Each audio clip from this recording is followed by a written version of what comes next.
Vallahi fiyatlar çok yüksek. Özellikle mesela benim oturduğum semtte mesela bina yıkım kararı var. Yani bir ay sonra yıkılacak. Şu anda mesela Fatih'te ben ev arıyorum, bulamıyorum. 7.000, 10.000, 15.000, 12.000. Yani 2 artı 1. Hükümetin buna bir çözüm getirmesi şarttır yani. Özellikle çok yüksek kira fiyatları var. Mesela şu anda ben 1.700'e oturuyorum. Eğer yıkılmasaydı 1.700'e devam ederdim. Ama şimdi 10.000 istiyorlar. Yani şimdi dar gelir diye hakkıyla verilse iyi olur. Ama ben sorunu orada görmüyorum.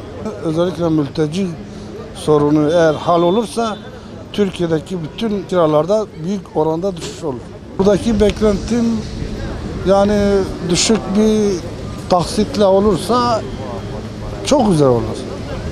Yani umudumuz da odur. Bakalım başvurumuzu yapacağız. Daha önce 3 defa başvuru yaptım. Üçüne de şansım tutmadı. Dördüncüsünde bakacağız, inşallah olur. Daha önceye bakarsan uygundu yani, çok uygundu. Bu son 2 sene içerisinde bayağı çıkış oldu yani. 1,5'tan tut şu an 5, 6, 7 yüksek yani, çok yüksek, ödemeyen var. Tamam. İşi olan, gücü olan yani ödeme yapabiliyor ama daha aşağı düşük fiyata çalışan insan ödeyemiyor yani, o sıkıntı. Umarım bunların hepsi düzelir yani. Tamam, onlar yapılır. Yapılır da vermez onu. Yani fazla rahatlatmaz. Yıkılacak olan binalar var, oturulmaz hale gelmiş olan binalar.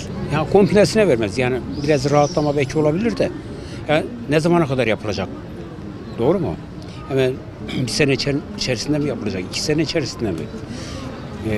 Şimdi o yapıldığı zaman faydası olacak. İyi kötü faydası olacak da kime olacak, kime olmayacak yani. Beklentimiz tabii ki büyük ama bu şekilde olacağına ben inanmıyorum. Uzatmaya gerek yok. Kira artışları tamamen ev sahiplerinin vicdanıyla alakalı bir durum.